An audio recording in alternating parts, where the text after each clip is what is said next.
So how do we clear our minds during times of stress? Hello, my name's Chester Elton, and with me is my dear friend and co-author, Adrian Gostick.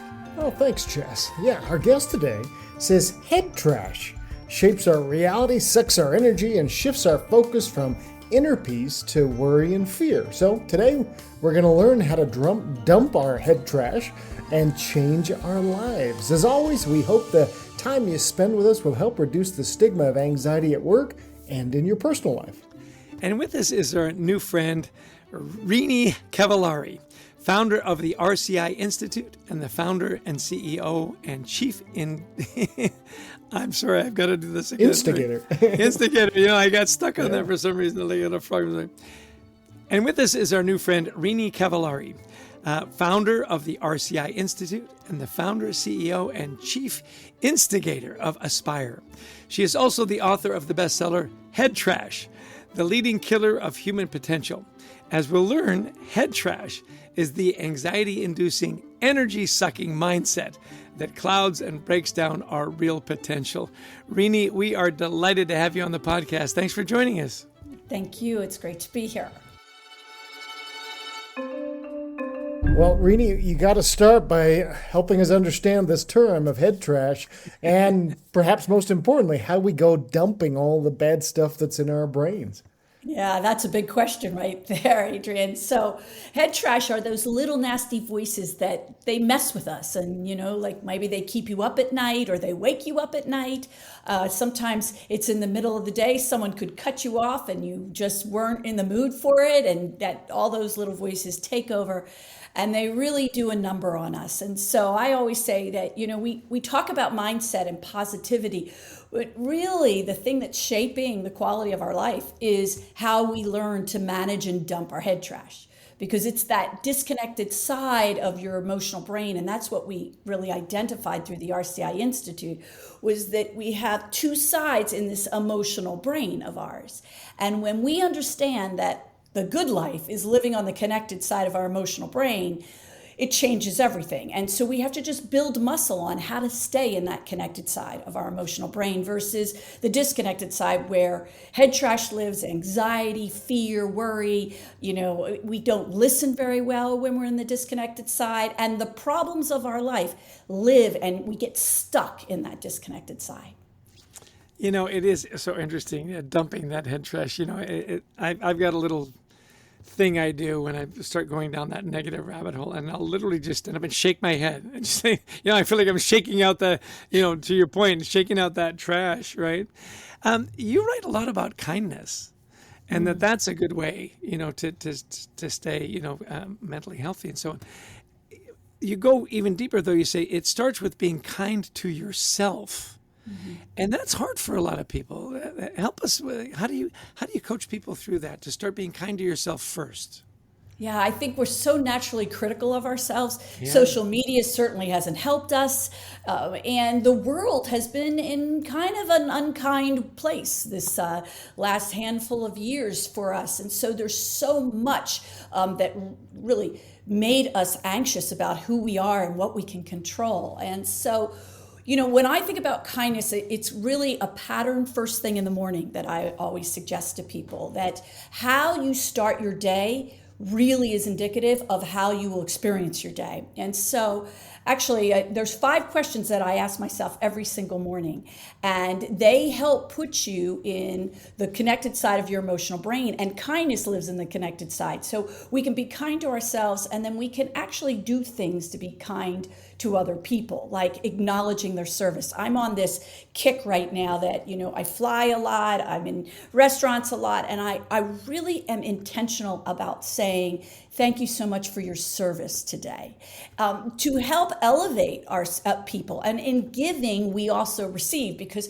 there's so much beautiful energy when someone feels acknowledged and valued, and it just comes back in waves in my experience. But I do think that we have to start with, where are we each morning? I think that's great advice. And of course, that kindness ritual, inherently, it lowers your anxiety levels, is what you're saying, yes? Yes. So when I wake up, like I used to wake up and I turn on the news and it would, start to put me in the disconnected side of my emotional Yeah. brain. Like I would not be in a good space. Or, Aspire is a global company. Someone somewhere around the globe did something to piss me off this, overnight. And so if I go right to my email, I'm going into the like, oh, I can't have a moment of peace mindset. And when we have that, our children, we wake up in the morning and there's craziness and we go into the disconnected side. So I start with 5 questions, and I actually captured them in what I call the joy journal. And those 5 questions are, what's my word of the day? And the word of the day goes back to, I think, something Adrian said earlier, which is like very intentional. Like, what is my intention here? Who do I want to be? So, like today, my word of the day was inspire, because I'm hanging out with you guys and I hope to inspire people to like really learn to dump their head trash, that this is a part of life you can control. And yesterday, my word of the day was productive. Some days, on Sundays, it's usually love because I'm with my family. So it can be anything you want it to be. The second question is, what head trash do I need to dump from yesterday? And this is a way, and as we studied how to get from the disconnected to the connected side of your emotional brain, it's about learning how to own your head trash first. You got to own it so you can shift it. And so that question allows us to own, what was it about yesterday that didn't work out well? Sometimes the answer is I didn't have any head trash, which, hallelujah, what a great day. But other days I got a lot to write, and I get it out, because it's like anything. Once we get it out, it doesn't control us. It's when it's in our head that we go nuts. The third question is, what did I accomplish yesterday? And this is part of the shift of the process of own it, shifted, dumped it. When we actually can shift and say, okay, well, what did I accomplish yesterday? I can feel good about something. And sometimes I have to, go deep on what I feel like I accomplished. Sometimes, it's just like, I did get to my never ending to-do list and I did make progress. And so that's a great question. The fourth question is, what do I really need to accomplish and focus on today? And this puts us in the connected side of our emotional brain. This is, again, a shift, what we call a shift question. And so now what happens is when I start to be able to focus, I decrease my emotional stress. And when I start to decrease my emotional stress, I gain clarity. You see, chaos lives in the disconnected side of our emotional brain, but clarity is where our power kicks in. When we have clarity, we take productive action. So that focus, that ability to say, what is it that I need to really deliver on today, really sets us in our power position. And then the last question, which really starts to go back to your original question, Chester, which is how do we be kind to ourselves, is what am I grateful for? And when we acknowledge gratitude, we start to feel different about ourselves, about our lives, about the people that maybe were in our head trash the other day, So I go from head trash about my job and my boss to feeling grateful that I have, I have a great job that I love. And maybe my boss annoyed me yesterday, but it's not like I actually have gratitude that I'm growing in this job, or whatever the gratitude is. And so that really, I believe, I do this every day. And actually, my editor said, you got to write these questions down for people, because I've been practicing this for so many years that it allows me to just get into a space where by the time I jump in the shower, I'm in a space where I'm literally can be productive in this bloody shower. Good for you. Thank you. Well, reading those are great. Those are very helpful and very specific. So the other thing I wanted to ask you about was you start the book with saying we each have a big lie, and mine is different than Chester's, different than yours. So how do we identify what really is this? Because a lot of us aren't really that introspective. And then after we identify it, how do we loosen its grip on us? Okay, that is a huge question. So I'm gonna share with you first the 4 big lies that we identified that live in the disconnected side of our emotional brain. So this is what's important. These lies don't live in the connected side. When we're in the connected side, we're present, we're aware, we're in our great space. But in the disconnected side, these kind of get in, and we all only have one. So the one that triggers us it starts to lead us. And the deeper the anxiety, the more stress we have, the more powerful it can be. So the first lie is, I must always be right. The second lie is, I must never lose. The third lie is, everyone must always love me. And the fourth lie is, I must always feel comfortable. Now, so when those lies kick in, of course, emotional stress goes up, and the antithesis of clarity, we get chaos. And then the self-talk happens and the head trash kicks in. Now, how do we identify which one? Well, we don't have enough time for me to actually define each one. I'm happy to do that, but I think there's a lot to them. If you go, you can actually identify it through poweredbyrini.com. You click on resources and you can take the big lie test. It's free. We don't do anything. We don't send you marketing stuff. It's just to help people identify this thing that quietly hooks them. And when it hooks you, you become that person who then you spend the next 2 days thinking about who you have to apologize to. So you just take this very quick quiz. The only thing I will tell you about the quiz is you must be in the disconnected side of your emotional brain. Otherwise, the quiz is no good. So you have to get kind of fired up. Think about the things that are ticking you off in your life, and then you can take this test, because it will help you identify the lie, and it will immediately give you an overview of this is what happens for you. And in the book, of course, I go into it in more depth, where you can really start to understand how to manage this and how to help other people manage their big lie. Now, you don't want to tell someone else their big lie. That only triggers their stress and disconnected side of their emotional brain. And I think this is why understanding how our emotional brain works is so important, is that as individuals, as leaders in our world, as leaders in maybe our workplace, because leadership is a behavior, it's not a position, that when we understand that everyone has a big lie, we have empathy. We can start to say, this person, instead of throwing someone into the disconnected side of their emotional brain, we help shift people into the connected side, where they're productive, where they're collaborative, where we have creativity and positivity, and we can really affect change in a fantastic way. I think I got all those. How about you, Chris? I think I got all those lies. Yeah. I was thinking I could probably add 3 or 4 more. Actually. Yeah, well, we're 10,000 plus people into this study of these big lies, and we know that, Adrian, if I really tick you off here, I'm sure you could figure out which is my your big lie. My big one. I bet you could. Yeah. I won't tell you, but I will know this is how I can navigate with you, because when I understand what your big lie is, I can help shift you to the connected side of your emotional brain and allow you to be in your power spot. And imagine the connectivity, imagine the dynamic in an organization that we can change, yet alone at home. I know my husband's big lie, and I know I don't want to trigger it. Yeah, there you go. Hey, we've talked about this inner voice already, that, it can spiral down on you. And you talk about 29 habits to silence your inner voice that's keeping you stalled. So we don't have time for 29, but give us a couple of your favorites. Well, I'll tell you mine. So what we did to get to the 29, because, the editor of the book said, can't we have 30? Like, what is 29? But we actually had over 1,000 people do a study on this, like, what is it that decreases your emotional stress? And that's where the 29 come from. But for me, like in the morning, I do meditate. I'm a meditator, but I need to have like someone guide me. I have too many little voices in my head to I'm not very And then I do my joy journal work, where I answer my 5 questions and I get myself into the connected side. But I'm a yogi, so I do yoga. It helps me. Or I might hike in the morning.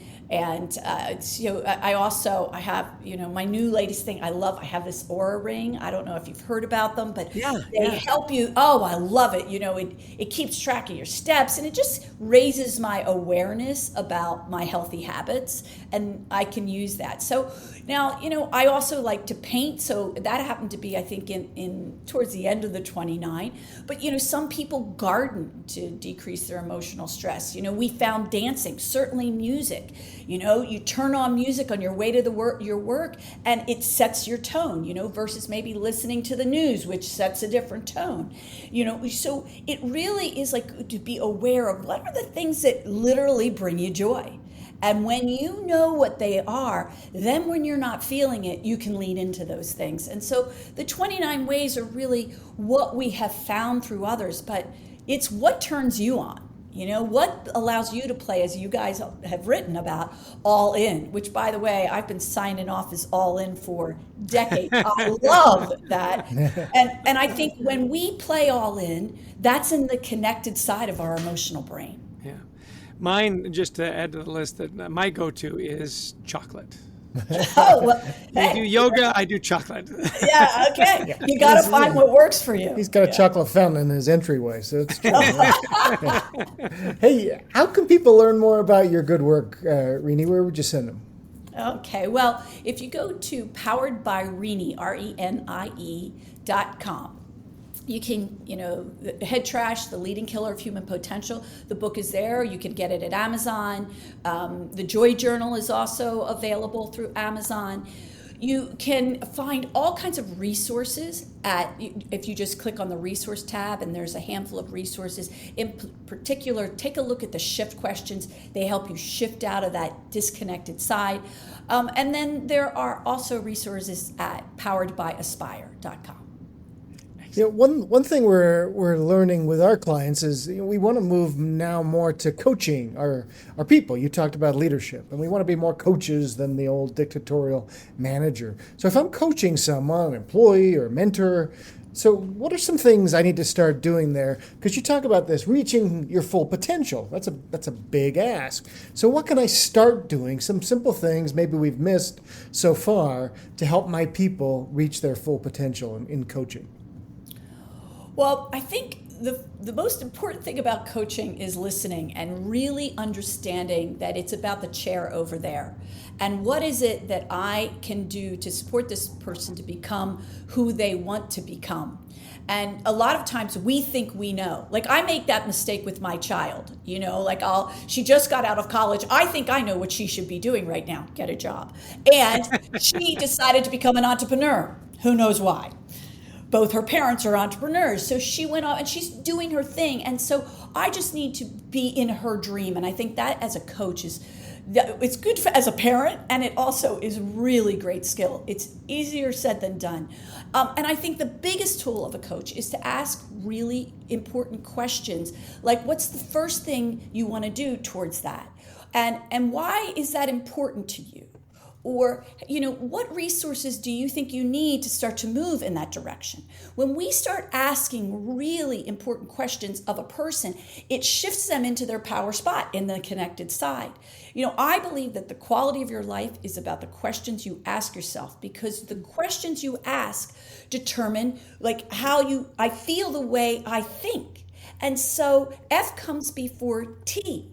So when I can be in that powerful space of how I feel powerful, and what I'm thinking about is what I want to do, then my behavior follows it. A lot of times as a coach, we get into the actions that need to happen. Well, it's really about the thoughts that need to happen. And when we start thinking about what we really want, then we can move.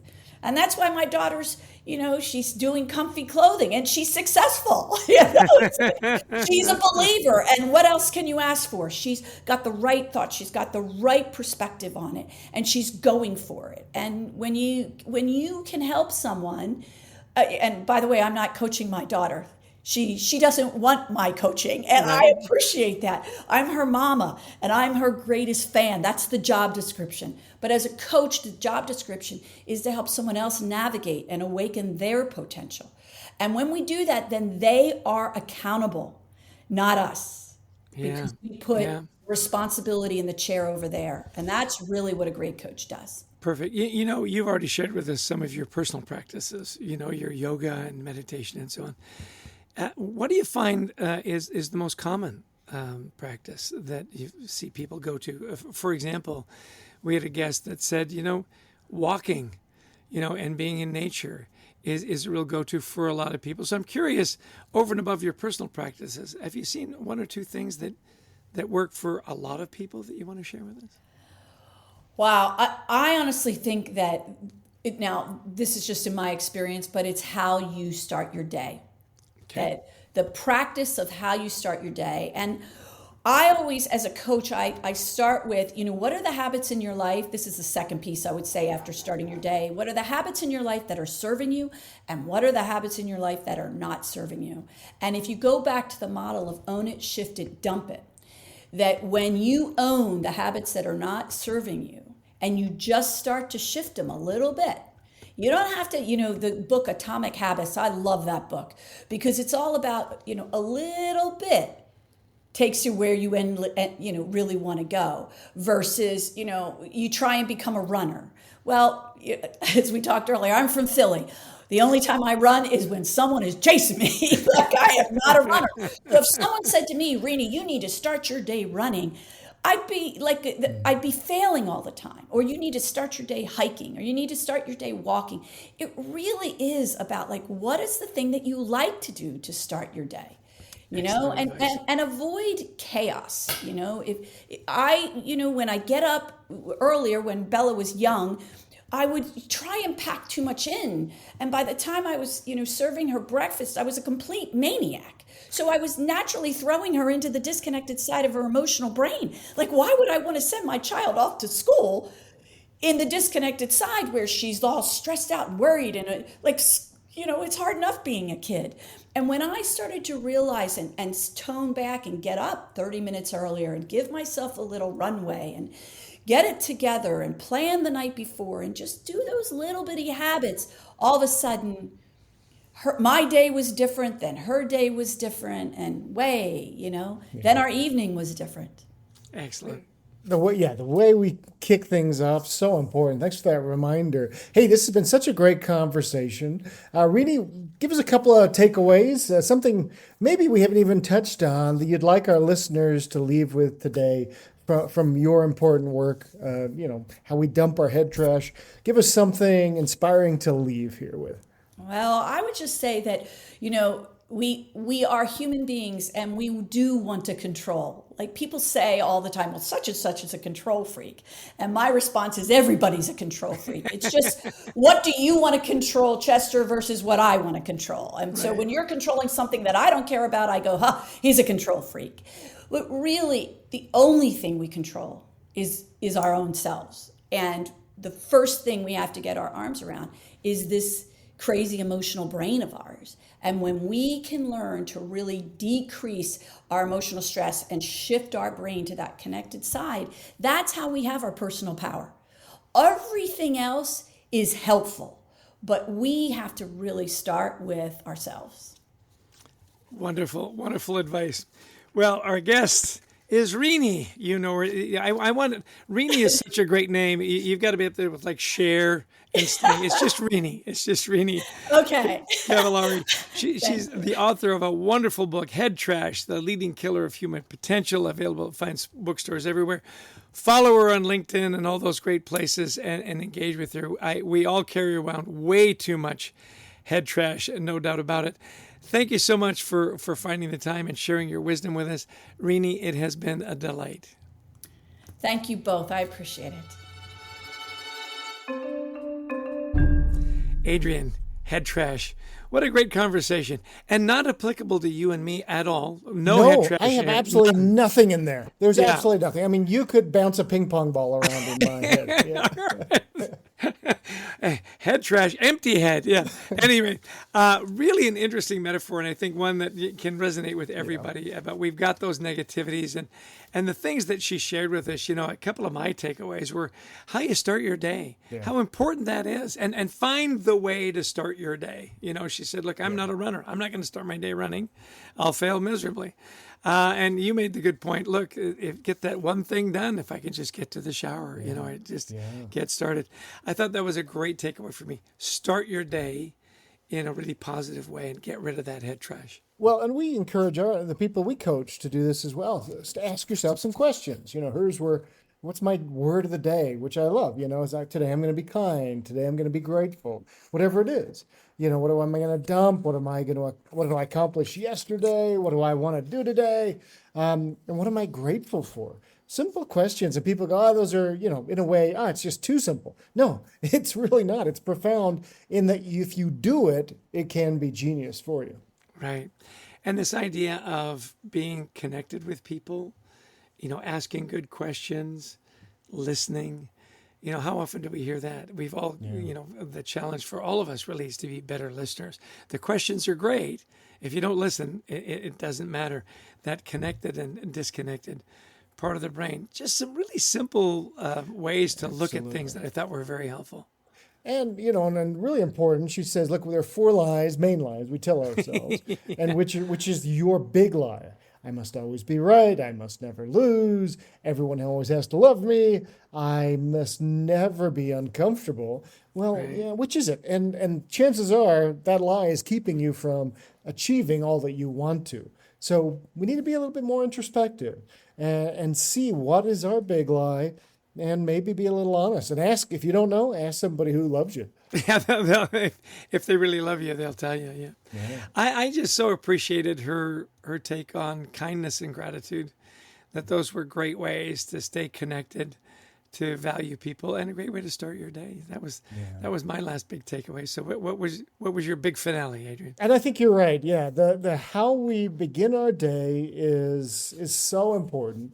Do we begin with the doom scroll? Oh, gee, what happened last night at the debate, or what happened last night with my favorite politician or my least favorite? We do this, and it's just leading us to such a negative place as people, as a country. It's like, and as a world, stop it.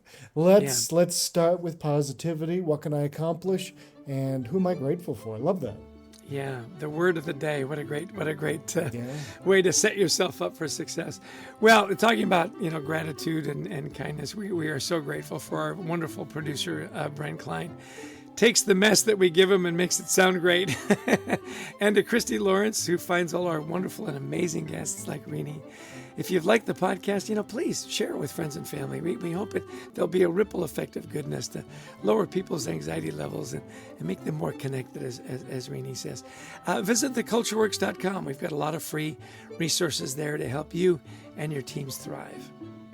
And pick up a copy of Anxiety at Work, the best-selling book from Gostick and Hilton. And know that we love speaking to audiences around the world, virtually or in person, on topics such as culture, teamwork, and resilience. So give us a call. We'd love to talk to you about your event. And until next time, I'm going to give Chess you the last word. Let's send us all off on a positive note. Yeah, my last word is the word for the day should be gratitude. Let's lower our anxieties with the word gratitude, and hope you have a great rest of your day, and we hope to see you back here at the podcast sometime soon. Cheers.